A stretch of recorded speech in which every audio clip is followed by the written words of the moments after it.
नमस्कार साथियों, आप सबका पुनः स्वागत है श्रद्धा एस्ट्रो ज्योतिष में। आज हम लोग डिस्कस करने वाले हैं पूर्वा साढ़ा नक्षत्र के बारे में। इससे पहले हम लोग भृगु संहिता पूरी कर चुके हैं। कोई भी व्यक्ति अपने कुंडली के बारे में अलग अलग ग्रहों का क्या फल होता है जानना चाहता है तो आप प्लेलिस्ट सेक्शन में जाएं, जहां आपको संपूर्ण भृगु संहिता प्लेलिस्ट मिलेगी, जहां 1054 वीडियो आप अपने अपने लग्न अनुसार अलग अलग भावों में ग्रह का क्या फल होता है। हालांकि उसमें अभी हमने कंजंक्शन और एस्पेक्ट्स दूसरे प्लैनेट का शामिल नहीं किया है, लेकिन फिर भी एक प्राइमरी ओवरव्यू लेने के लिए कि इस भाव में, इस राशि में कोई ग्रह कैसा फल देता है।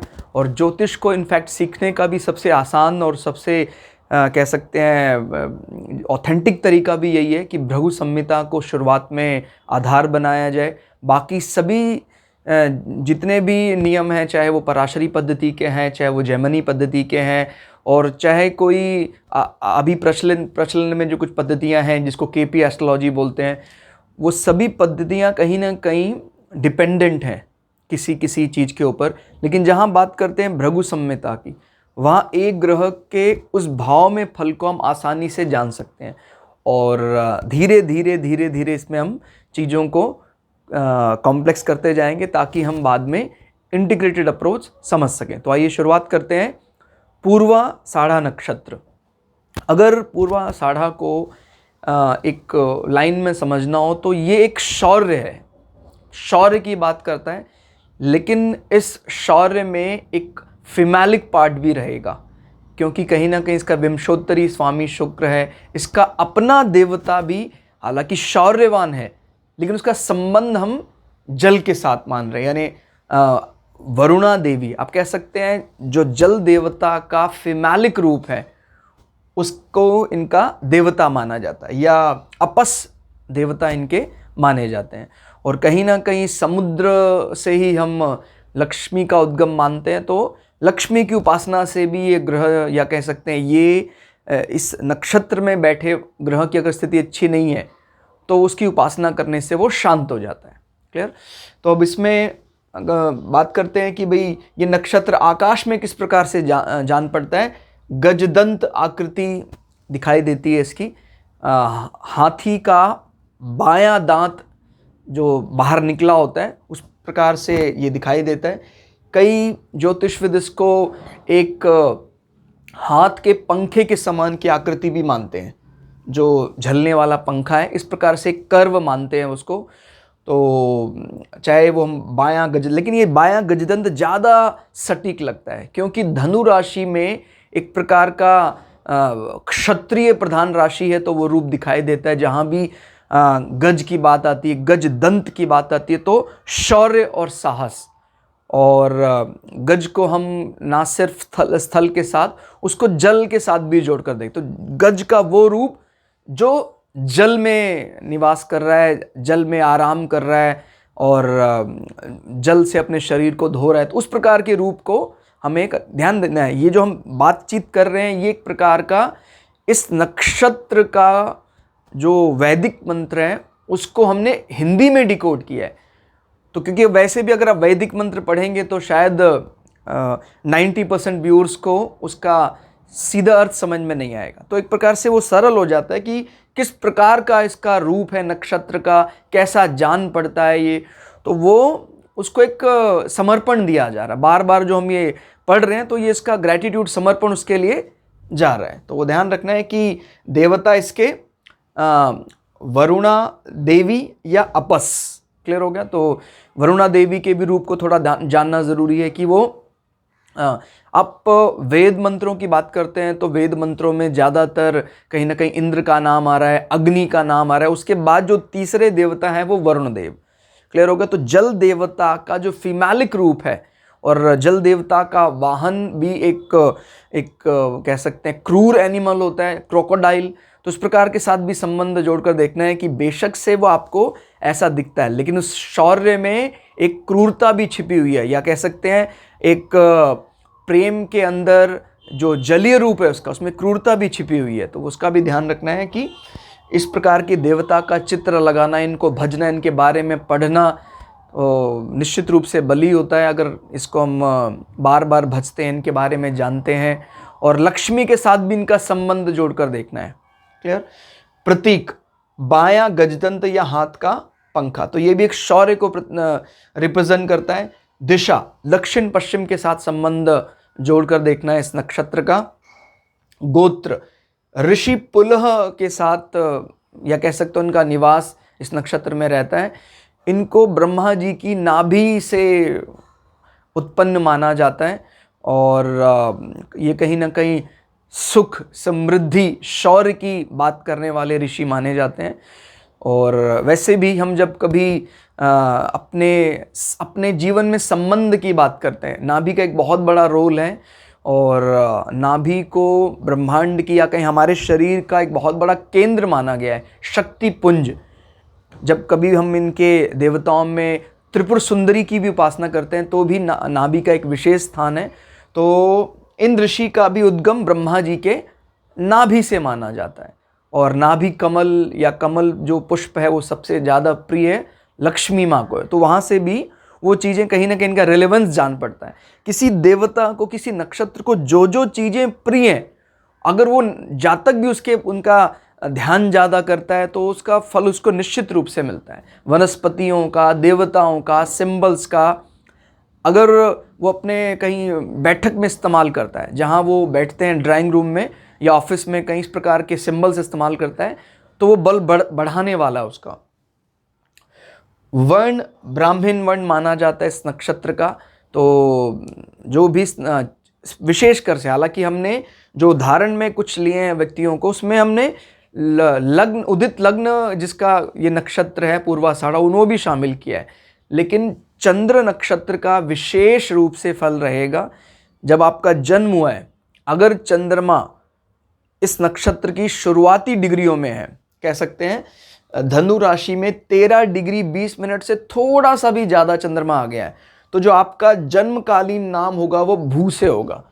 तो ये 4 नाम वाले जो होते हैं उनको हम इस नक्षत्र में मानते हैं, भू, धा, फा और ढक्कन वाला ढा। तो ये 4 नामाक्षर आपका जन्मकालीन, इसको कई लोग सीक्रेट नाम भी कहते हैं, गुप्त नाम भी कहते हैं। तो उसके साथ ये देखना है जोड़कर संबंध, जन्मकालीन चंद्रमा जब होगा तभी आपका जो सीक्रेट नाम है वो इन अक्षरों पर बेस्ड होगा।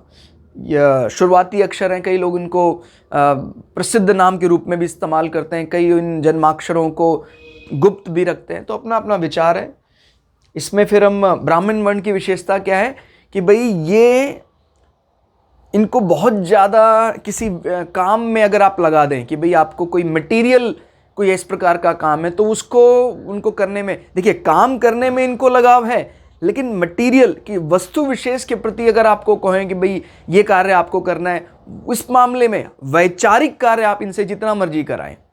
समझिए जरा अंतर को। जो पूर्वाषाढ़ा नक्षत्र वाले वो अपना गोल तय कर लेते हैं कि भाई ठीक है, अभी मुझे इस प्रकार से ट्रबल शूटिंग का काम ज़्यादा करना पड़ रहा है, लेकिन इनका मन उस कार्य में नहीं लगता है। ध्यान रखना है, हम वर्ण, गण और इस प्रकार से योनि के मिलान से भी उस जातक के कैरेक्टरिस्टिक्स को एकदम से आइडेंटिफाई कर सकते हैं। क्लियर हो गया? क्योंकि वर्ण अलग है, उसमें गण अलग है, उसका जो योनि है वो अलग है। तो उस प्रकार से जो मिला जुला नया कॉम्बिनेशन मिलता है, तो वो हमें अपने दिमाग में एकदम रखना है कि किस प्रकार का इसका कार्य करने का स्ट्रक्चर है। अब जैसे इसमें वर्ण ब्राह्मण है, कई दूसरे नक्षत्रों का भी वर्ण ब्राह्मण था, लेकिन वहाँ योनि अलग हो गई। अब जैसे इसकी वानर योनि है, तो वो ब्रह्म का उपासक है, वैचारिक रूप से लगा रहता है। लेकिन वानर का एक क्वालिटी ये भी माना जाता है कि भाई वानर को खाने पीने का बड़ा शौक भी माना जाता है, और इसका कहीं ना कहीं उत्पत्ति जो है परिवार बढ़ाने के शौकीन के रूप में इस वानर योनि को देखा जाता है। तो उस प्रकार की चीज़ों को भी आपको कहीं ना कहीं यहाँ अटैच करना है। क्लियर? कि अगर यहाँ कोई दूसरी योनि है, ब्राह्मण वर्ण है, तो उसका मन जो है वो अलग प्रकार से बर्ताव कर रहा है। क्लियर? तो ध्यान देना है, ब्राह्मण वर्ण में ब्रह्म को जानने की बात, सर्वोच्च सत्य को जानने की बात, एक अच्छा दार्शनिक व्यू उनका रहता है। और उस काम में इनका ज़्यादा मन लगता है। क्लियर हो गया? शारीरिक श्रम के लिए आप कहेंगे इनको, उससे बचते हैं कि भाई जहाँ पर शरीर का कोई ऐसा, जहाँ बौद्धिक श्रम है आनंद हो, इनको आनंद आता है उस काम में। गण मनुष्य है, तो गण मनुष्य में जैसे 3 प्रकार के गण होते हैं, देवता और मनुष्य और राक्षस। तो ये एक आज के समय में जिसको बोलते हैं प्रैक्टिकल अप्रोच रखना कि भाई हम वैसे किसी को अहित नहीं करेंगे, अगर कोई हमारा अहित करेगा तो फिर हम उसको ईंट का जवाब पत्थर से देंगे। लेकिन देवगण वाले प्रायः किसी का एक बार अहित करने पर भी उसको क्षमा कर देते हैं। तो और इसमें भी ध्यान देना, गण मनुष्य होने के बाद इसके गुण को भी देखना है। रजस किसी कार्य को प्राप्ति के लिए शुरुआत करते हैं। अब जैसे सत्व की बात आती है तो वो अकर्म पर ज्यादा विश्वास करते हैं। याद रखने, अकर्म पर, नॉट अकर्मण्य, बोथ आर डिफरेंट।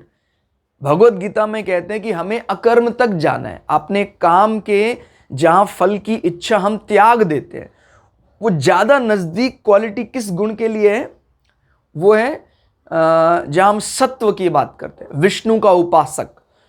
तो वो अपने जीवन में जो ज्यादातर कार्य करता है उसके बारे में वो शुरुआत में ही कोई कैलकुलेशन नहीं करता है। अब संसार की दृष्टि में आज कलिकाल में उसको हो सकता है लोग कहते हैं भाई ये तो कैलकुलेटिव ही नहीं है, मतलब उसको दोष माना जा रहा है। लेकिन एट लास्ट जब शरीर छोड़कर सोल जाएगी, आत्मा जाएगी, तो वही गुण हमारे काम आएंगे। संसार में कोई कितना बुद्धिमान भी रहे, अंततोगत्वा उसकी सोल का डिपार्चर कैसा है वही उसके एग्जामिनेशन का रिजल्ट तय करेगा। कई चार्ट देखते हैं तो कई बार बड़ा दुख भी होता है, पूरी तरह से संसारिक विषयों की प्राप्तियों की बात करते हैं।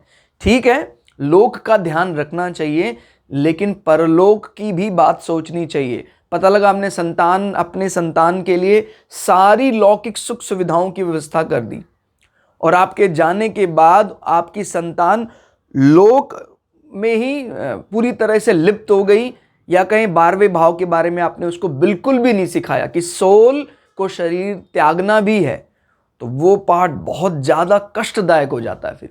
इसीलिए हम अगर 11वें भाव की बात करते हैं, एकादश भाव की बात करते हैं, तो उसको एक प्रकार से पुराने समय में इसलिए उसको अशुभ माना जाता था कि भाई क्यों, वो संसार से ज़्यादा जुड़ाव की बात करता है। जब आपको हर चीज़ एक अच्छी इनकम मिल रही है, हर जो मनोइच्छा संसार में पूरी हो रही है, तो आप संसार को नहीं छोड़ना चाहेंगे। और जब आप संसार को छोड़ना ही नहीं चाहेंगे तो जब अंततोगत्वा प्राण तो जाने ही है एक समय पर, पता लगा आप 90 साल के भी हो गए तो भी आपका मन करता है यार मेरे तो जो भी सभी कामना पूरी हो जाती है, अब सोल के डिपार्चर का समय आ गया, तब आप संसार को छोड़ना नहीं चाहेंगे। यानी पूरे लाइफ की जो आपने मेहनत करी वो मिट्टी में मिल गई, क्योंकि जब प्राण निकल रहे हैं तो आप तड़प रहे हैं, चिल्ला रहे हैं, चीख रहे हैं, कोई अर्थ नहीं रह गया। इसीलिए हम कहते हैं कि हमें इसका भी कहीं ना कहीं अंतर चक्षु खोलते रहना चाहिए। चाहे कोई विद्यार्थी जीवन में भी हो, उसको भी कभी कभी ये वाली बातें हमें बतानी चाहिए कि भाई हमारा शरीर के अंदर एक आत्मा रहती है जिसका निश्चित समय पर वो शरीर को छोड़कर जाती है, तो भय धीरे धीरे उसका खत्म हो जाता है कि भाई अंततोगत्वा शरीर को छोड़कर जाना ही आत्मा को, या कहीं मुझे, क्योंकि मैं शरीर नहीं हूं, मैं शरीर में रहता हूं। इस प्रकार की सोच अगर रहती है तो पारलौकिक सिद्ध भी हो जाता है। ठीक है, हम लोग लौकिक सिद्धि की बात करते हैं, होना चाहिए, लेकिन हम इतने मूर्ख नहीं है कि हम सिर्फ लौकिक पर ही बात करें। जो सिक्का यहां चलता है लोक व्यवहार में, वो सिक्का जरूरी नहीं वहां चलेगा। इसीलिए बार बार जो जीतता है वो सत्व ही जीतता है, रज और तमस को सत्व के आगे झुकना पड़ता है। तो अपनी अपनी विशेषताएं हैं कि भाई किसको कब हमने बलि माना है, किसको नहीं माना है, लेकिन आपको ध्यान रखना है हम सबका अंतिम लक्ष्य सत्व ही है। क्लियर? तो ये एक डिफाइन कर लेते हैं पाथ कि मुझे ये करना है, उसके बाद उस कार्य को फलीभूत, यानी प्रैक्टिकल अप्रोच रखते हैं। और मनुष्यगण है, नाड़ी मध्य माना जाता है, सुषुम्ना भी कहा जाता है, तो ये नाड़ी दोष हो जाता है। नाड़ी दोष में संतान उत्पत्ति में दिक्कतें आती हैं, संतान में कोई विकार हो सकता है। लेकिन अगर गुण ज़्यादा मिलते हैं, जैसे 28 गुण मिल रहे हैं मैचिंग में, वर और वधु के तो नाड़ी दोष नहीं माना जाता है। समान नक्षत्र होने पर भी अगर चरण अलग हो जाए और गुण ज़्यादा मिल रहे हैं तो भी नाड़ी दोष परिहार हो जाता है। क्लियर। फिर इसमें प्रकृति, इसका कार्य करने का तरीका कैसा है। पूर्वाषाढ़ा उग्र प्रकृति माना जाता है। क्लियर हो गया। क्रूर प्रकृति माना जाता है। लेकिन फिर एक बात, ये उग्र और क्रूर प्रकृति जस्ट लाइक क्रोकोडाइल, वो जल में रहने वाला जीव। और जल की जब हम बात करते हैं तो एक आनंद की बात करते हैं कहीं ना कहीं, क्योंकि चंद्रमा को जल बहुत प्रिय है, शुक्र को भी जल प्रिय है, तो ये इसका विंशोत्तरी स्वामी भी है शुक्र।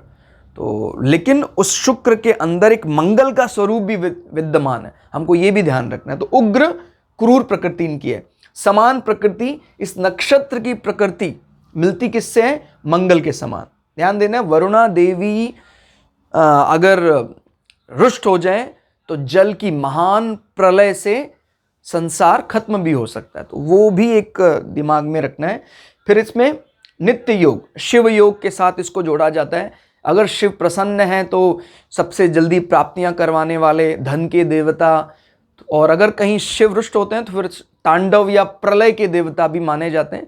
तो शिव योग के साथ इसका संबंध देखा जाता है। हालांकि चंद्रमा का जब इस नक्षत्र में गोचर होता है तो अलग अलग वार के अनुसार अलग अलग योग बनते हैं, लेकिन कौन सा योग नित्य योगों में सबसे ज्यादा फिट बैठता है इसके कार्य करने की शैली के अनुसार?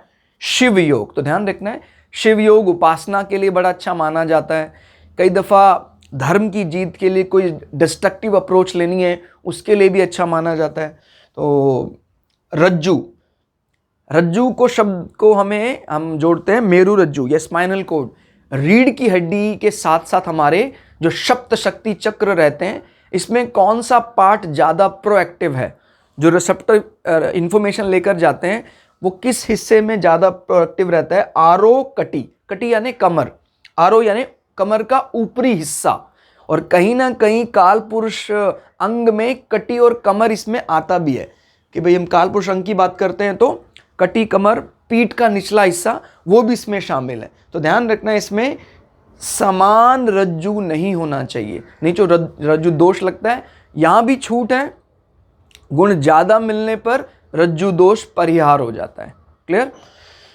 यानी हम ये मानते हैं कि भाई उसका जो प्रोडक्टिव पार्ट है, अगर मस्तिष्क है तो ज़्यादा अच्छा है, और पार्टनर का पाद है या कटी है ज़्यादा अच्छा है, ताकि एक दूसरे के दोनों क्या बन जाए? ज़रूरत बन जाए, पूरक बन जाए, क्लैश नहीं होना चाहिए। पता लगा मैं जिस विषय पर माहिर हूँ उस विषय पर एग्जैक्ट वो भी तो क्लैश होने का भय रहता है। लेकिन अगर मुझे कुछ चीज़ें कम है, मेरे को नहीं पता है, वो मेरा पार्टनर बता रहा है, तो बड़ी अच्छी जुगलबंदी बन जाती। इसलिए रज्जू समान नहीं होना चाहिए। पक्षी तीतर, तीतर का स्वभाव वैसे मिठास पूर्ण माना जाता है, कुछ कुछ शुक्र वाला स्ट्रक्चर है, लेकिन एक नया व्यक्ति जो इसके इंटरनल नेचर को नहीं जानता है वो इससे भयभीत भी हो जाता है, क्योंकि रूप इसका थोड़ा सा भय दिलाने वाला कह लीजिए आप। शांत पक्षी है, लेकिन जैसे काला तीतर है, और भी इंडियन सबकॉन्टिनेंट में मुख्य रूप से बहुतायत में तीतर माने जाते हैं। और जल के नज़दीक ही ये लोग कहीं ना कहीं, जैसे झील के नज़दीक कोई क्षेत्र है जहाँ पर ऊंची ऊंची उगी हुई घास है, वहाँ ये छुप कर रहते हैं। क्लियर हो गया। तो उस पक्षी के साथ भी कहीं ना कहीं इस नक्षत्र के स्वभाव को जोड़ना है कि भाई हम इस चित्र का इस्तेमाल कर सकते हैं। कोई आपके पास चाहे भूरा तीतर, काला तीतर का चित्र है, उसको आप अपने लॉबी में लगा सकते हैं, अपने वर्क प्रोफाइल में लगा सकते हैं।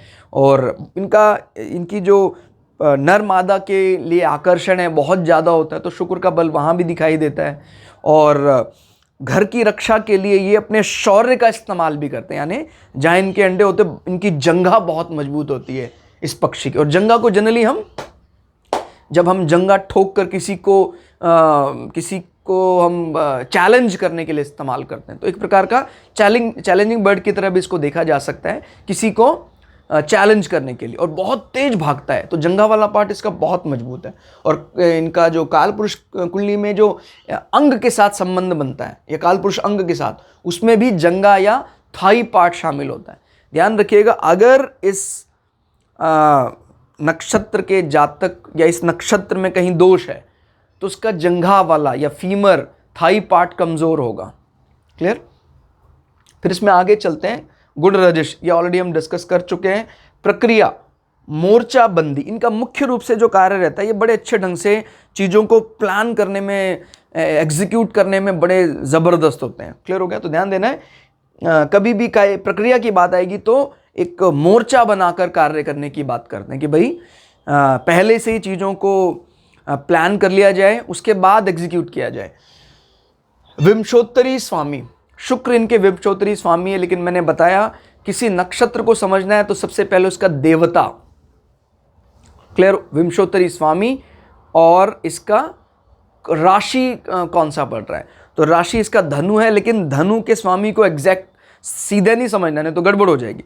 धनु राशि के साथ बृहस्पति को लेना है। क्लियर हो गया। तो ध्यान रख लें, धनु राशि में बृहस्पति अलग ढंग से बर्ताव करते हैं, मीन राशि में बृहस्पति अलग ढंग से। मीन राशि के बृहस्पति को कहा जाता है बृहस्पति का रोमांटिक फेज। धनु राशि में कहा जाता है बृहस्पति का कहीं ना कहीं एक क्षत्रिय फेज या एक वॉरियर फेज कहा जा सकता है। तो वो एक ब्राह्मण है, लेकिन वो रहता वॉरियर्स के साथ है, तो उस प्रकार की बोल्डनेस भी उसके अंदर दिखाई देती है। तो ध्यान देना इसमें कि विंशोत्तरी स्वामी शुक्र है, दशा समय 20 वर्ष का। तो वैसे भी कहा जाता है कि अगर हमारी कुंडली में शुक्र बहुत बली है तो आज कलिकाल में सबसे बड़ा एडवांटेज देकर जाता है, क्योंकि एक तो गोचर में सबसे अधिक जो शुभ फल आते हैं वो शुक्र के आते हैं अगर कुंडली में शुक्र बली है। फिर अगर शुक्र बली है तो जो सबसे लंबा विंशोत्तरी दशा मिलती है वो भी शुक्र की मिलती है, तो बल्ले बल्ले हो जाती है। और अगर शुक्र कहीं कमज़ोर हो जाए तो एक तो इस नक्षत्र के जातक के लिए बल घट जाएगा, दूसरा फिर शुक्र कहीं ना कहीं लग्जरी की बात करता है और प्रेम संबंधों की बात करता है, वो भी कहीं ना कहीं हमसे छिन जाएगा। उसमें इसमें भी कहीं ना कहीं जैसे अगर शुक्र का जो नीच नवमांश पड़ता है यानी कन्या नवमांश, उसमें हम इसको जैसे जो भी इस जन्माक्षर धा से है तो वो कहते हैं थोड़ा सा एकाकी जीवन होता है। इसमें स्पेशली एक बात का ध्यान देना है कि जहां भी पूर्वाषाढ़ा का दूसरा चरण होगा, शुक्र की स्थिति को टटोलें आप। अगर शुक्र कमजोर है तो एकाकी जीवन रहना का वो मन बना लेता है, यानी एक प्रकार से जैसे कहते हैं जल्दी वानप्रस्थ, पार्टनर से जल्दी अलग हो जाने वाला जीवन। हालांकि वो ऐसा नहीं कि वो उससे झगड़ने की बात कर रहा है, लेकिन शुक्र अगर सैड मूड में बैठता है तो इसका अर्थ आप समझ सकते हैं कि वो एकांत जीवन ज़्यादा जीना चाहता है, फिर लग्जरियस आइटम को भी अपने जीवन से धीरे धीरे निकालना शुरू कर देता है। तो आज कलिकाल में इसको दोष ही माना जाएगा, इसलिए शुक्र का बली होना बहुत बड़ी एडवांटेज है। क्लियर। फिर इसमें बात करते हैं काल पुरुष अंग की, तो जंघा और पीठ। क्लियर हो गया। ये अंग ज़्यादा प्रोएक्टिव होंगे और अगर दोष है तो इन अंगों में दोष आएगा, माने अगर नक्षत्र में दोष आ गया तो शरीर के इन अंगों में जातक को दोष आएगा। दृष्टि अंध माना जाता है, यानी हम ये कह सकते हैं कि ये नेत्रों से एनालाइज नहीं करते हैं। एनालाइज करने का तरीका उनके बॉडी लैंग्वेज को समझते हैं, लेकिन ऐसा नहीं कि भाई मैंने किसी को आंखों से देखा और मैंने जज कर लिया। क्लियर हो गया। जैसे किसी नक्षत्र की जो दृष्टि है वो बहुत तीक्ष्ण है, बहुत तेज दृष्टि है, तो देखकर ही वो अंदाजा लगा लेते हैं, लेकिन ये देखने से उसको एनालाइज करने पर विचार नहीं करते हैं। तो इसको समझना है कि भाई जैसे अंध है, कई दफ़ा तीक्ष्ण है, कई जगह एक आंख है, तो वो तिरछी आंख से या एक आंख से उनको एनालाइज करने का प्रयास करते हैं। फिर वनस्पति, इन वनस्पतियों को भी कहीं ना कहीं आप इनके पत्तों को, इनकी छाल को, इनकी समिधा को यज्ञ में इस्तेमाल कर सकते हैं। अगर संभव है कोई आपके पास बाग बगीचा गार्डन है तो वहाँ आप इसको लगा भी सकते हैं। तो उसमें सबसे पहला नाम आता है सीता अशोक वृक्ष। याद रखना, अशोक वृक्ष एक तो आता है जो सीधा चलता है और उसमें ज़्यादा ब्रांचेस डिवाइड नहीं होती हैं, और एक होता है कि जो एक बहुत ज़्यादा इसका विस्तार होता है, वो सीधा कम जाता है, ऐसे ज़्यादा जाता है। तो ध्यान देना है, वो उसको कहा जाता है। और ऐसा भी कहा जाता है भी अति प्राचीन समय पर जब सीता जी को अशोक वाटिका में रखा गया था तो वो अशोक के जो वृक्ष थे वो सीधे जाने वाले नहीं थे, वो छायादार वृक्ष थे। तो वो भारत के उसी हिस्से में अभी भी मिलते हैं। आप भी अगर संभव हो तो आप लगा सकते हैं। इसका भी ऑरेंज कलर का फ्लावर होता है, बहुत सुंदर लगता है वो फूल। उसको आप इस्तेमाल करें अपने इसकी इसकी छाल से कई प्रकार की औषधियाँ बनती हैं। और जहाँ बात आती है हड्डियों को मजबूत करने के लिए, तो इसके वनस्पतियों का, इसके फलों का कई प्रकार से काढ़ा के रूप में इस्तेमाल होता है। बोन, और कहीं ना कहीं जिसको जंघा के लिए, क्योंकि हमारे शरीर का सबसे मजबूत जो हड्डी वाला पार्ट है वो माना जाता है जांग। तो अगर किसी की भी जांग की हड्डी या फीमर वाला पार्ट कमज़ोर है या मजबूत करना है तो इसका अर्क इस्तेमाल किया जा सकता है। फिर एक अमृतवल्ली, एक प्रकार की बेल होती है जिसको गिलोय भी कहा जाता है, इसको भी हम इस नक्षत्र के साथ जोड़कर देखते हैं। ये भी कई प्रकार के फीवर में और कई प्रकार के बॉडी के को इंटरनली हेल्प करता है बहुत ज़्यादा भी, जैसे प्लेटलेट जिसको बोलते हैं, या रक्त बिंबाणुओं को इम्प्रूव करने में बड़ी हेल्प करता है। तो उसको हम अपने घर में आसपास कहीं लगा सकते हैं। रंग, इस नक्षत्र के साथ संबंध देखा जाता है काले रंग का, तो आप काले वर्ण का इस्तेमाल अपने वस्त्रों में कर सकते हैं। और कोई इस प्रकार के गैजेट्स वगैरह अगर आप काला इस्तेमाल कर रहे हैं तो नक्षत्र जातक को ज़्यादा फल मिलता है। फिर इसमें तत्व अग्नि तत्व माना जाता है, हो भी क्यों ना, क्योंकि जो राशि है सैजिटेरियस धनु राशि भी अग्नि तत्व प्रधान राशि है। योनि, वानर माना जाता है। मैंने बताया वानर खाने पीने के शौकीन होते हैं, उत्पत्ति बढ़ाने वाले होते हैं, परिवार जल्दी जल्दी बढ़ाने पर विश्वास करते हैं। तो कुछ योनि के करैक्टरिस्टिक्स होते हैं, वो भी हमें पता होना चाहिए। और अपने शासन के लिए भी जाने जाते हैं कि भाई अब एक फीमेल का जो ग्रुप है उस पर शासन करते हैं, अगर उसको वहाँ से बेदखल करना है तो एक जंग जीतनी पड़ती है। तो वो भी एक प्रकार के पैटर्न को हमें याद रखना है कि किस प्रकार की इसकी जीवन शैली है। फिर अब कार्यशैली, कट्टर, क्लियर हो गया, अपने काम के लिए ये बहुत कट्टर रहते हैं। बेशक से हमें जल तत्व प्रधान दिखता है, कहीं ना कहीं शुक्र के संबंध के कारण या देवता, इसका जल देवता के साथ संबंध बन रहा है, लेकिन कट्टर रहेंगे। जल में एक प्रकार से कहीं ना कहीं एक जेंटल फायर की बात हो रही है। हालांकि वृश्चिक राशि में भी कई ऐसे नक्षत्र हैं, लेकिन वो एक जेंटल फायर की बात नहीं हो रही। जल में एक विस्फोट की बात करता है वृश्चिक के जो नक्षत्र पड़ते हैं, लेकिन ये जल में एक जेंटल एनर्जी की या फायर की बात करता है। क्लियर, तो ये ध्यान देना है इसको। तारा संख्या 2, तो हम 2 तारों से इस नक्षत्र को जानते हैं।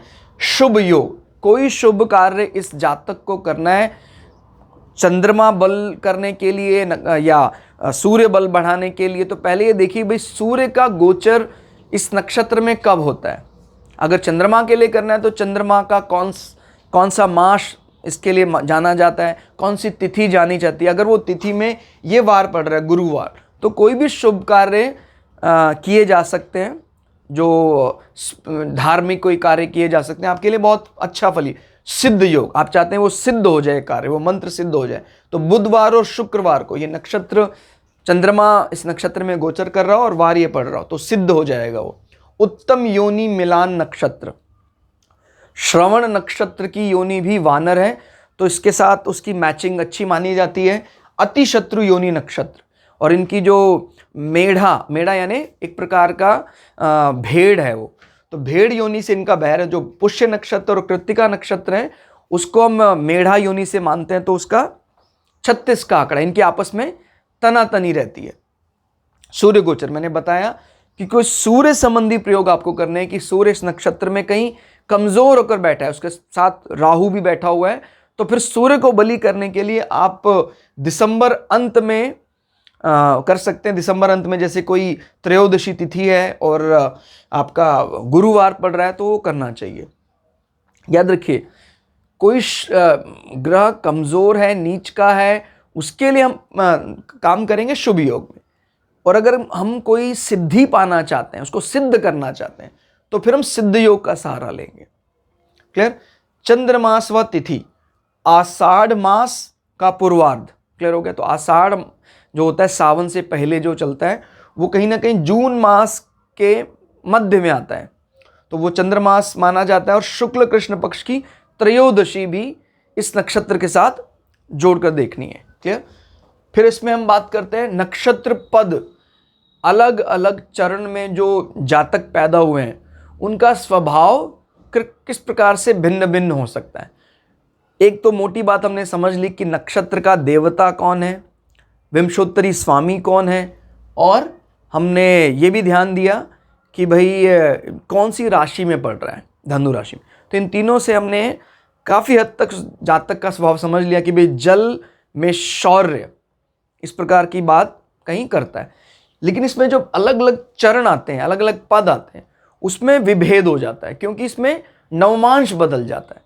तो अब इसमें जैसे पहले चरण की बात करते हो, धनु राशि में 13 डिग्री 20 मिनट से थोड़ा सा भी ज़्यादा हो जाए, 13 डिग्री 20 मिनट 1 सेकंड, तो जातक का नक्षत्र हो गया पूर्वाषाढ़ा। और पूर्वाषाढ़ा में भी कौन सा चरण, पहला चरण, और ये 16 डिग्री 40 मिनट तक रहेगा। सिंह नवमांश, तो देखिए राशि धनु राशि है, शौर्य की बात करने वाला। सिंह राशि का भी कहीं ना कहीं एक रॉयल शाही अंदाज रहता है, सभी राशियों का राजा। तो अब इनको जब मिलाते हैं तो कैसा रूप मिलता है जातक का, आत्मविश्वास से भरा हुआ, पूरा कॉन्फिडेंट रहता है उसको, कि मुझे उसको पता है कि कैसे किलेबंदी करनी है, वो अच्छे से जानता है। आत्मनिर्भर, किसी पर निर्भर नहीं करता, अपने आप पर सबसे ज़्यादा निर्भर करता है। स्वावलंबी, क्लियर हो गया, किसी कोई लंबे टास्क के लिए उनको आप लगा दीजिए, अंत तक उसको कर कर ही दम लेंगे। धन मान प्रसिद्धि, उनको पूरा सम्मान मिलता है, बड़ी रिस्पेक्टेड पोस्ट लेने में कामयाब हो जाते हैं, और आध्यात्मिक विकास और बड़े सक्रिय रहते हैं, और इनको आस्थावान माना जाता है, सदाचारी। तो कहीं ना कहीं बृहस्पति और सूर्य भी अगर इस चरण के लिए बली हो तो कहना ही क्या है, क्लियर हो गया। तो अगर यहाँ पर सूर्य बैठ जाते हैं सिंह नवमांश में तो और बल बढ़ जाएगा, क्लियर। फिर इसमें हम आगे चलते हैं। धनु राशि 16 डिग्री 40 मिनट से थोड़ा सा एक्सीड कर गया, 1 सेकंड हो गया, जैसे 16 डिग्री 40 मिनट 1 सेकंड, क्लियर हो गया। आपको पता है ये डिग्री हम ज़ोडिएक में जो 360 का एंगल है उसके लिए दे रहे हैं, ध्यान देना, ये एंगल है, कोण है, ये 16 डिग्री 40 मिनट 1 सेकंड अगर हो गया है तो वो धनु के दूसरे, इसमें हम कह सकते हैं पहला चरण खत्म होने के बाद इस नक्षत्र का दूसरे चरण में चला गया है। कन्या नवमांश होगा, तो कन्या नवमांश जो है वो अपने दिमाग में रखना है कि इसका जो लॉर्ड बुध है बहुत इंटेलिजेंट है, और कन्या को माना ही जाता है बुध का इंटेलिजेंट फेज। तो जो कैलकुलेशन वाली बात है, मैथ्स वाली बात है, उसके लिए तो बहुत बढ़िया माना जाएगा। भाई गणितज्ञ है, बहुत बुद्धिमान है, रसायन शास्त्री भी है, क्लियर हो, क्योंकि जल के साथ भी संबंध आ रहा है और बुध के अच्छे मैथ्स के साथ संबंध बन रहा है। तो वो वाला पार्ट भी कहीं देखते हैं। एकाकी जीवन, इसमें ये वाली बात क्यों आ रही है, क्योंकि ये बुध का नीच नवमांश माना जाता है। बुध को इतना ज़्यादा सधा हुआ रूप, इतना कैलकुलेटिव रूप पसंद नहीं है। बुध थोड़ा सा रोमांटिक राशि में ज़्यादा अपने आप को कंफर्टेबल मानता है। जैसे मीन राशि उसकी एक्साइटेड स्टेट के लिए सबसे बढ़िया है, यानी वो एकदम मज़ा करता है। मीन का रूप ही ऐसा है। अगर आप कभी ग्रहों की कथा पढ़ेंगे तो बृहस्पति ने ही इनफैक्ट शुक्र नीति की नींव रखी है कि भाई जो डेमन्स हैं, जो दानव हैं, अगर उनको आपने तपस्या में ही लगा दिया तो उच्च उच्च पद पर चले जाएंगे सारे। लाइक हिरणाक्ष, हिरण्याकश्यप, अगर ये तपस्या में लग जाए, क्योंकि तपस्वी बहुत होते हैं राक्षस या दानव, तो फिर कहीं ना कहीं जो इनिशिएटिव लिया वो बृहस्पति ने लिया। शुक्र नीति का एक प्रकार से कि भाई एक ऐसा वातावरण बनाया जाए कि इनको भोग दृष्टि इनके अंदर आ जाए, कि एक्सपेंसेस, शॉपिंग में ज़्यादा से ज़्यादा इन्वॉल्व होना, मैं ये ले लूँ, मैं वो ले लूँ। अभी तो हम पैसा देने की बात करते हैं, लेकिन प्राचीन काल में इसको भी हम शॉपिंग ही कह रहे हैं कि भाई कोई दानव घूम रहा है और उसको ये मेरे को चाहिए, ये मेरे को चाहिए। तो ये जो प्रवृत्ति है, जो शुक्र नीति का आधार है कि प्राप्तियों के लिए यज्ञ करो, और अगर हमें यज्ञ से किसी को कुछ छीनना है तो वो भी हम कर सकते हैं। तो वो कहीं ना कहीं नींव रखने वाले बृहस्पति हैं, ताकि डेमन्स उसमें फंसे रहें। इसीलिए शुक्र को बृहस्पति का घर सबसे ज्यादा रास आता है। कौन सा? धनु नहीं, ध्यान देना इस बात को। धनु में वो बड़ा अनकंफर्टेबल फील करते हैं क्योंकि वहां शौर्य की बात हो रही है, लेकिन मीन में खर्चे की बात हो रही है, शॉपिंग की बात हो रही है, रोमांस की बात हो रही है, तो वहाँ पर वो बहुत इंजॉय करते हैं शुक्र। तो इस नवमांश में शुक्र अपने आप को कंफर्टेबल नहीं पाते हैं, और अगर इस नक्षत्र में आपका जन्म है और शुक्र भी कमज़ोर है, क्योंकि विंशोत्तरी स्वामी भी है वो, तो निश्चित रूप से व्यक्ति का एकाकी जीवन रहेगा और पत्नी को भी कहीं ना कहीं स्वाभाविक कष्ट दिखाई देता है, क्योंकि शुक्र पति पत्नी में प्रेम संबंधों की बात भी करते हैं। परिश्रमी वो होंगे, और शुक्र का नीच नवमांश है, ध्यान देना। परिश्रमी क्यों है? क्योंकि बुध कैलकुलेटिव है, और कन्या की जब बात आती है तो कन्या का माने एक ऐसी लड़की जिसने अपनी वर्जिनिटी को, अपने ब्रह्मचर्य को खोया नहीं है, नियमों पर चलने की बात करता है, वो हमें कन्या का रूप देखना है। फिर नंबर 3, इस नक्षत्र का तीसरा चरण या तीसरा पद वो धनु राशि में 20 डिग्री से थोड़ा सा भी अगर ज़्यादा हो, जैसे 20 डिग्री 1 मिनट, तो फिर वो तीसरे चरण में चला गया।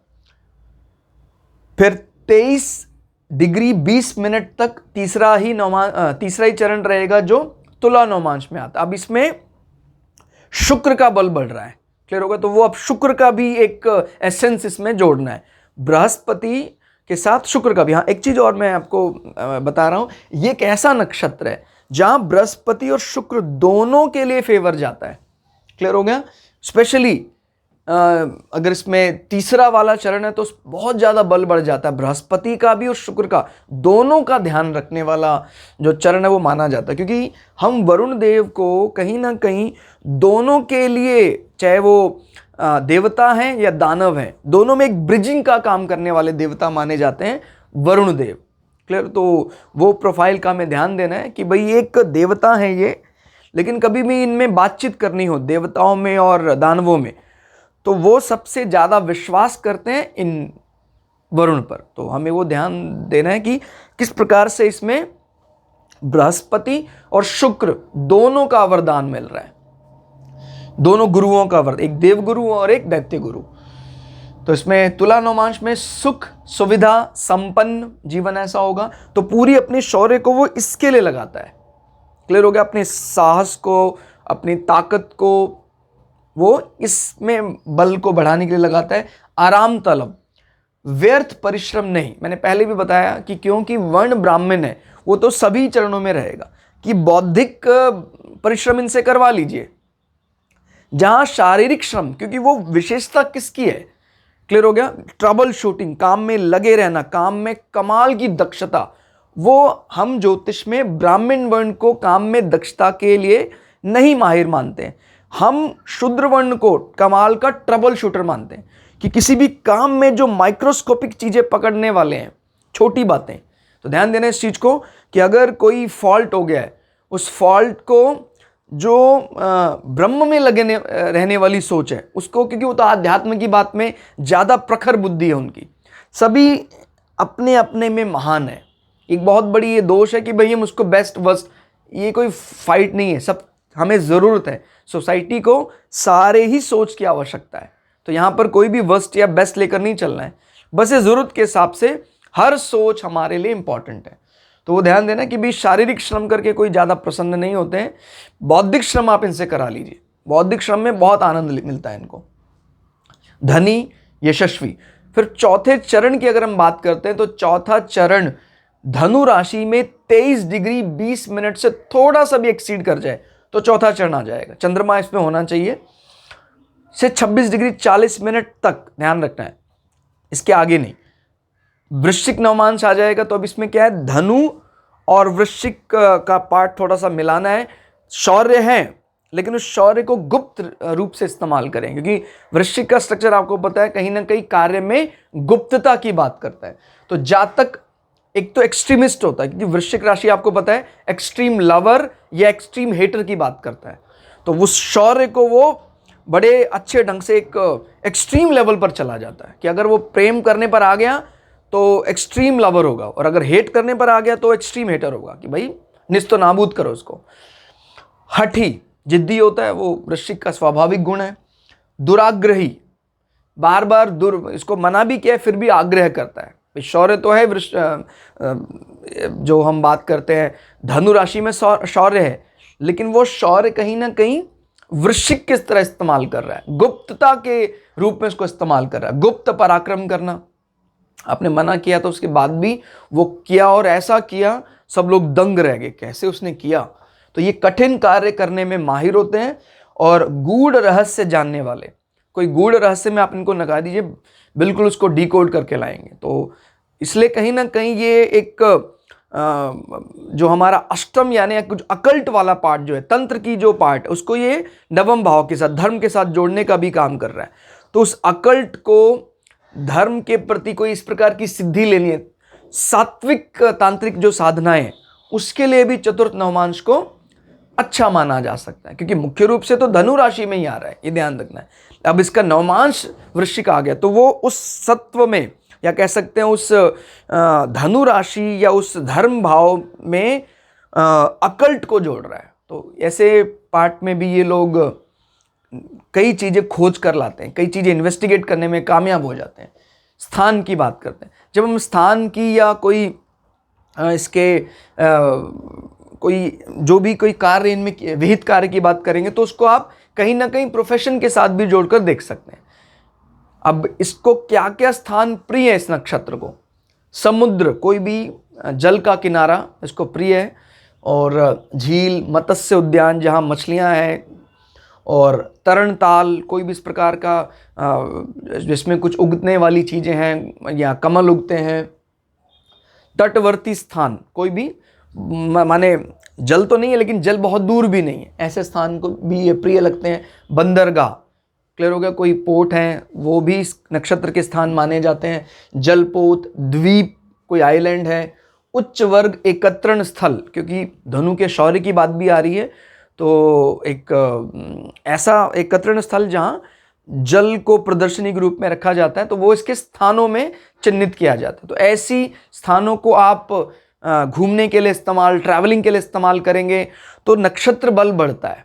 क्लियर हो गया, क्योंकि जो हमारे अंदर जो तत्व है, पंच तत्वों का इस्तेमाल करते हैं, तो कोई भी तत्व कहीं मंदा होता है तो उस तत्व को बढ़ाने से हमारा जो नक्षत्र है उस पर भी इसका असर पड़ता है। भाई हम सभी को कहा जाता है कि विज्ञान की दृष्टि से भी कहें तो हम सबके पास 100% दिमाग है, लेकिन जब तक वो तत्व एक्टिव नहीं होता है, माने जैसे पंच तत्व हैं, आकाश, जल, अग्नि, वायु, अंतरिक्ष, मतलब ये पंच तत्व अगर नहीं एक्टिव होंगे तो फिर हम अपने ब्रेन का 2%, 3% इस्तेमाल कर पाते हैं, और हम अपने जीवन में इन तत्वों का बैलेंस रूप में इस्तेमाल करते रहें तो ये 2 से 100 तक पहुंच सकता है। क्लियर, तो मिला, इसमें आश्चर्य की बात क्या है, मिला सबको 100% है, कोई डिकोड ही नहीं कर पा रहा है।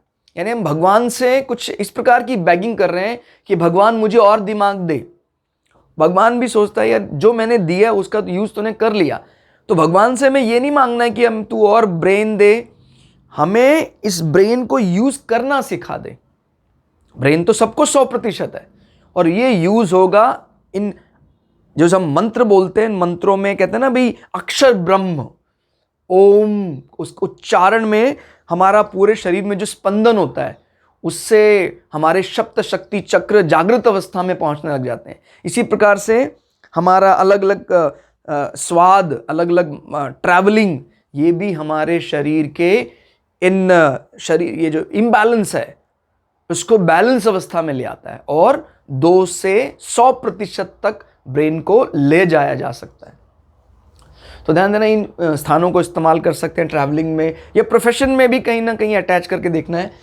व्यवसाय, क्या क्या कार्य वो जातक करते हैं या इनका विशेष इंटरेस्ट रहता है इनके मन में। जल संबंधी शौर्य कार्य, कोई भी ऐसा कार्य जिसका जल के साथ संबंध आ रहा है, कोई नेवी, मर्चेंट नेवी, वो सब इसमें वो जा सकते हैं। नौसेना, जलपोत कर्मी बन सकता है वो। जलीय जीव विशेषज्ञ, कोई पानी में रहने वाले जीव हैं, कोई ऐसा जियोलॉजी का पार्ट है जिसमें वाटर इन्वॉल्व हो रहा है, वो आप उस ऐसी कोई इन्वेस्टिगेशन आपको करनी है तो उसके लिए बहुत अच्छा प्रोफेशन माना जाएगा। जल सतह निर्माण, कोई जल सतह निर्माण में लगा हुए व्यक्ति हैं, कोई ऐसे सिविल में भी हैं जहाँ पर जल के साथ संबंध आ रहा है, वो अच्छा माना जाता है। मत्स्य व्यापार, कोई फिशिंग डिपार्टमेंट में काम करने वाले हैं तो उसके लिए अच्छा माना जाता है। मनोरंजन शौर्यशाली, ध्यान देना है, मनोरंजन में जल तत्व है लेकिन शौर्य का काम भी आ रहा है, तो वो इस नक्षत्र के साथ संबंध देखने अच्छा माना जाता है। उत्साह मनोबल बढ़ाने वाले मनोचिकित्सक, कोई ऐसे डॉक्टर हैं जो कहीं ना कहीं हमारे न्यूरोलॉजिस्ट भी हो सकते हैं वो, कि दिमाग के डॉक्टर, लेकिन उनका मेन काम है कि शौर्य को बढ़ाने वाले, आनंद से शौर्य को बढ़ाने वाले। क्लियर हो गया? हंसी हंसी में कब वो उस ब्रेन के उस डिप्रेस जो पार्ट है उसको बड़े ज़्यादा प्रोएक्टिवली यूज़ करना सिखाते, तो ऐसे मनोचिकित्सक बन सकते हैं जो इस नक्षत्र से इंस्पायर हैं। दार्शनिक, लेकिन उसमें जो फिलोसफर है वो शौर्य मुख्य रूप से अपने दर्शन शास्त्र में रखेगा कि ईश्वर को जानने के बहुत तरीके हैं, कि ईश्वर से हम पूरी तरह से नम्र होकर भी जान सकते हैं। ईश्वर को जानने के लिए हम कहीं ना कहीं शौर्य बल का भी इस्तेमाल कर सकते हैं, कि भगवान परशुराम के रूप को हमने भजा, उनको जाना, तो वो भी एक तरीका, तो वही है, सारे पाथ तो ईश्वर के पास ही जाने वाले। तो ये दार्शनिक प्रवृत्ति भी इस नक्षत्र के साथ जुड़ती है। पेट्रोलियम, रसायन शोधन, कोई इस प्रकार का डिस्टिलेशन होता है, फ्रैक्शनल डिस्टिलेशन, कहीं भी शोधन क्रिया जहाँ डायरेक्टली इनडायरेक्टली वाटर या कोई लिक्विड इन्वॉल्व हो रहा है, वो भी इस नक्षत्र के जातक इस प्रोफेशन में जाते हैं। आयुध विशेषज्ञ, कोई भी ऑर्डिनेंस फैक्ट्री में कोई लिक्विड मिलाकर कोई ऐसा एक्सप्लोजन तैयार किया जा रहा है, कोई ऐसे एसिड जो विस्फोटक एसिड है उसके डिपार्टमेंट में कोई काम करने वाले हैं, क्योंकि आपको पता है डिटर्जेंट पाउडर में भी सल्फ्यूरिक एसिड होता है, तो इस प्रकार के भी कार्यों में या कोई भी ऐसे एसिड बनाने वाले क्षेत्र हैं वहाँ भी जल का विस्फोटक रूप दिखाई देता है, तो वो भी हम प्रोफेशन में जोड़कर देखते हैं। विहित कार्य, कौन कौन से कार्य चंद्रमा का जब गोचर होता है तो उसमें किए जाते हैं या किए जा सकते हैं। साहस, जोखिम भरे कार्य, कोई ऐसा आपको कोई चढ़ाई करनी है, इस प्रकार की कोई माउंटेनियरिंग करनी है, तो बड़ा अच्छा परिणाम देता है इस नक्षत्र में गोचर के दौरान। प्रतिस्पर्धा, मुकाबला, शौर्य दिखाने वाले, कोई मुकाबला करना है किसी पे, कोई कंपटीशन है, बहुत बढ़िया रिजल्ट आएगा। ऋण भुगतान, कोई ऋण आपको चुकाना है उसको, उसका लिए अच्छा समय माना जाता है चंद्रमा जब इस नक्षत्र में गोचर करता है। युद्ध के लिए आपको निकलना है, युद्ध के लिए जाना है, तो कहते हैं इस नक्षत्र में जब जाते हैं तो सामने वाले की ईंट से ईंट बजा देते हैं। प्रोत्साहित कर्म, कोई भी मोटिवेट करने वाले कर्म, जहां दूसरे का मानसिक जो है उसका स्तर बहुत ऊंचे लेवल पर चला जाए, तो ये अच्छा माना जाता है। जल अन्वेषण, जल संबंधी कोई भी कि इस एरिया में कुछ पानी में कुछ ऐसा देखा गया है, उसको इन्वेस्टिगेट करना है, या पानी में कुछ ऐसे बैक्टीरियल वायरल इन्फेक्शंस हैं उनको इन्वेस्टिगेट करने के लिए नक्षत्र गोचर अच्छा माना जाता है। नौका विहार का कोई कार्यक्रम, एक्सेप्ट ध्यान रखना है हमें कोई रोड ट्रैवलिंग इस नक्षत्र गोचर में नहीं करनी है। हाँ, नौका या जल मार्ग से कोई आपको जाना है, अच्छा माना जाता है। बल पराक्रम प्रदर्शनी, कोई इस प्रकार की कोई प्रदर्शनी है, कोई इस प्रकार का शोइंग ऑफ अगर है जहाँ पराक्रम की बात आ रही है, जल के साथ पराक्रम की बात आ रही है, तो वो बहुत अच्छा माना जाता है। भाई जैसे कोई नौका इसका आपको कंपटीशन है कोई कि भाई नौका चलाने का, तो बहुत अच्छा माना जाएगा। वर्जित कार्य, क्या नहीं करने चाहिए, हालांकि ये कपटपूर्ण कार्य तो कभी नहीं करने चाहिए, लेकिन कभी जैसे कोई विधर्मी है उसके प्रति कोई कपटपूर्ण कार्य, तो उसको हम खराब नहीं मानते, वो तो पहले ही विधर्मी है। भाई जहाँ एक पॉजिटिव डिप्लोमेसी की बात आती है, भाई राष्ट्र हित में अगर कोई अधर्मी व्यक्ति है जो राष्ट्र के लिए उचित नहीं है, उसके प्रति कोई कपटपूर्ण कार्य है, तो उसको धर्म ही माना जाएगा। लेकिन इस नक्षत्र गोचर में नहीं करना चाहिए, नहीं तो उसका रिजल्ट अच्छा नहीं आता है।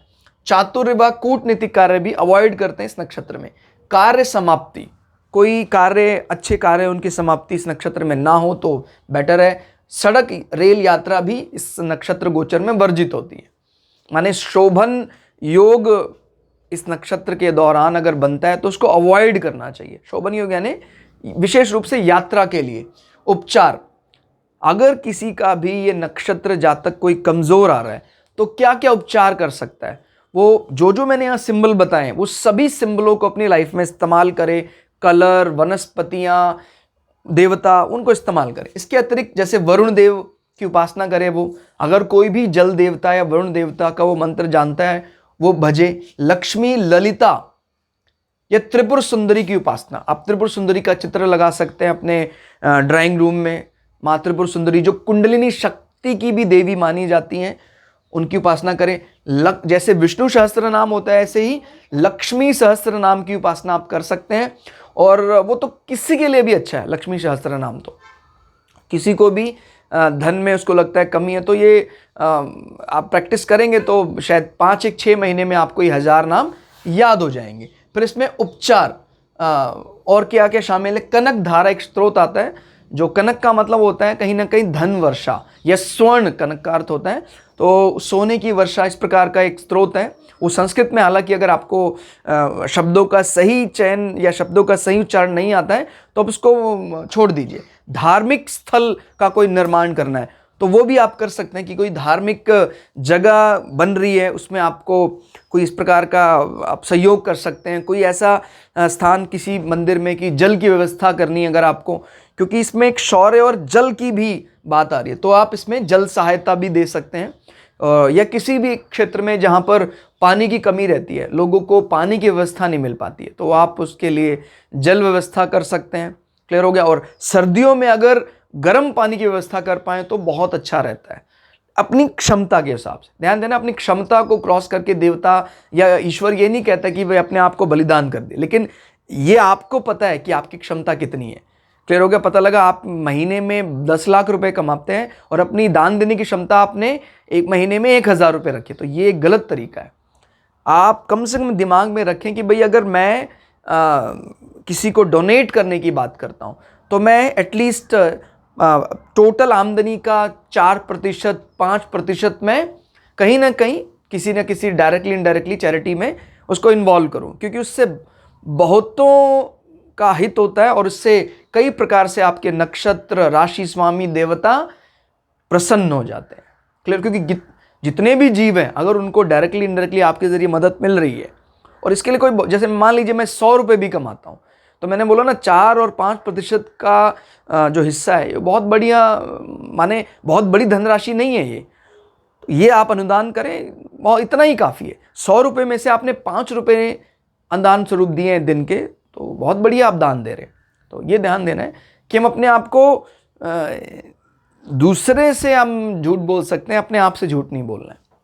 नहीं तो ईश्वर भी वो वरदान दे देता है कि भाई ठीक है, तू 1 लाख रुपए कमाता है महीने का और तेरे को 100 रुपये में किसी को देने में, तो तेरी ऐसा ही स्वभाव हो जाए, ऐसी ही तेरी मनोवृत्ति बन जाए, ऐसे ही तेरे रिसोर्सेज आए कि तेरे को धन भी उतना ही मिले, तो फिर वो बाद में फिर प्रकृति को गाली देता। तो वो थोड़ा ध्यान देना है। इसमें ये सब कार्य किए जा। उदाहरण कौन कौन से जातकों को इन्वॉल्व कर सकते हैं ताकि हमें एग्जैक्ट पिक्चर समझ में आ जाए इस नक्षत्र की।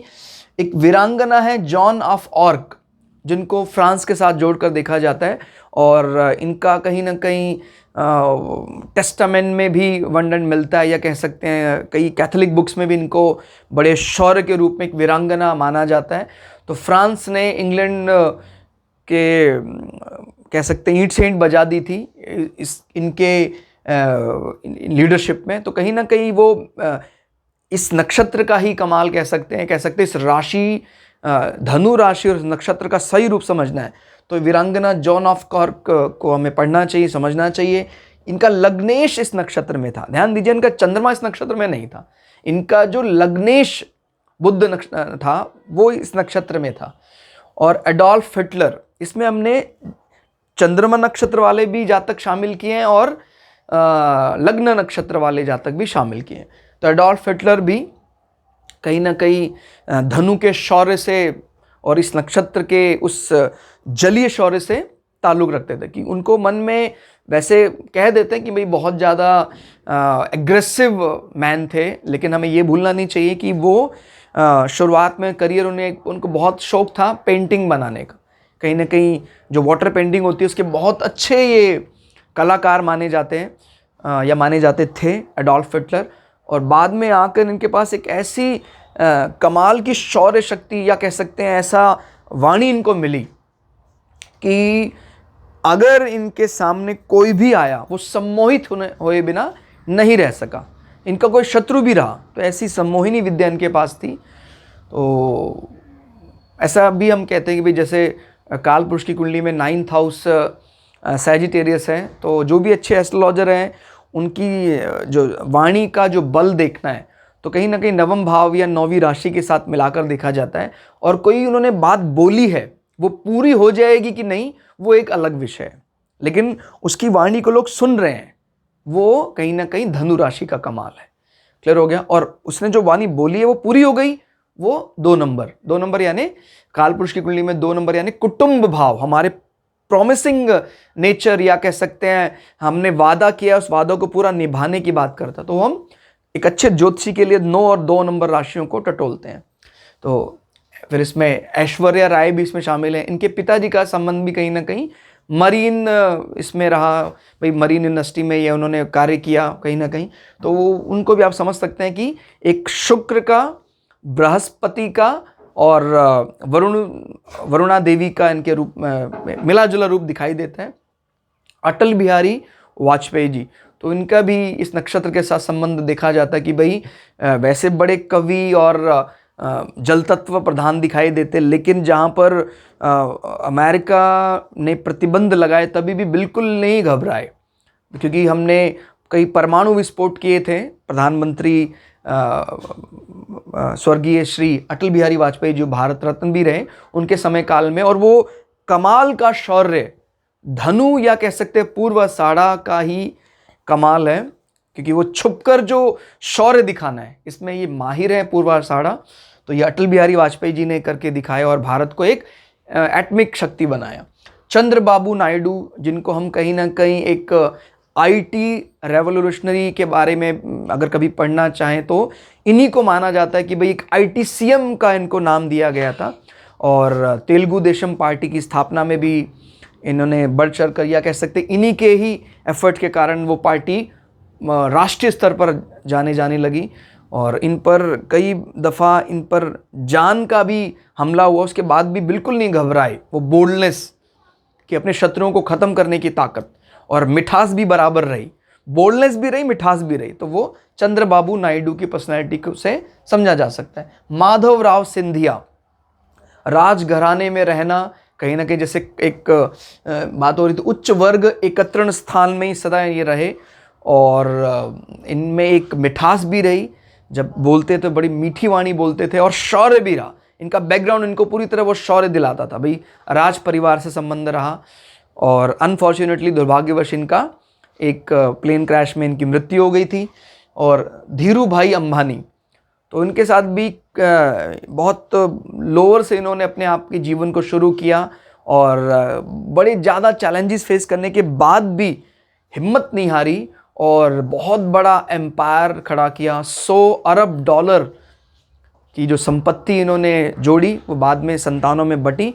तो ये भी कहीं ना कहीं इस नक्षत्र का ही शौर्य है, और मिठास भी इस नक्षत्र की जान पड़ती है। सारे एम्प्लॉय को मिलाकर रखना और इतना ज़्यादा अनुशासन, वो इस नक्षत्र का ही कमाल है। नहीं तो ज़्यादा जल तत्व प्रधान आ जाता तो व्यक्ति सम्मान नहीं करता है, सोचता है ये तो मजाक प्रिय, इससे क्या डरने की ज़रूरत है। तो प्रेम भी है और शौर्य भी है, डर भी है उसका, तो ये कमाल है। KR नारायणन, इनके बारे में भी आप पढ़ सकते हैं कि भारत के ऐसे राष्ट्रपति जो शून्य से निकल कर आए, दलित परिवार से निकल कर आए और भारत के सर्वोच्च पद तक पहुँचे। इन्होंने भी जीवन में, इनके पिताजी का संबंध एक कहीं ना कहीं वैद्य परिवार से रहा, या कह सकते हैं एक पुराने डॉक्टरी पेशा रहे इनके परिवार। हालांकि आमदनी ज़्यादा अच्छी नहीं थी, पुराने वैद्य ज़्यादा धन नहीं लेते थे, बहुत कम धन में ही उपचार के लिए औषधि देते थे। तो इस प्रकार इनका जीवन यापन रहा, लेकिन वो उच्चतम पद तक पहुँचे। और स्वभाव में वही मिठास, शौर्य और मिठास का एक मिला जुला रूप आप KR नारायण जिनके जीवन में देख सकते हैं। तो ये थे कुछ उदाहरण कि पूर्वा नक्षत्र का स्ट्रक्चर किस प्रकार का है। आप इसको एक बार सुने, 2 बार सुने, तो ये आपके जो भी जातक है उनके हृदय में बैठ जाएगा। और हृदय में बैठ गया यानी आपने उस वैदिक मंत्र को धारण कर लिया, जिस वैदिक मंत्र में अलग अलग इनकी वनस्पतियों का, इनके प्रतीकों का आवाहन होता है। तो हमने इस पूरे लेक्चर के दौरान इनके प्रतीकों को, इनके जो इनको प्रिय है, इनके अंगों के बारे में डिस्कस किया। वो एक प्रकार का इनका संस्कृति, जो संस्कृत का श्लोक है उसका हिंदी हमने आपके लिए डिकोड किया है आसान करके। तो आज की क्लास में इतना ही। क्लास आपको कैसी लगी कमेंट करके जरूर बताइएगा। मिलते हैं अगली क्लास में, तब तक के लिए जय श्री भगु पराशरा, जय श्री शुक्राचार्य, नमस्कार।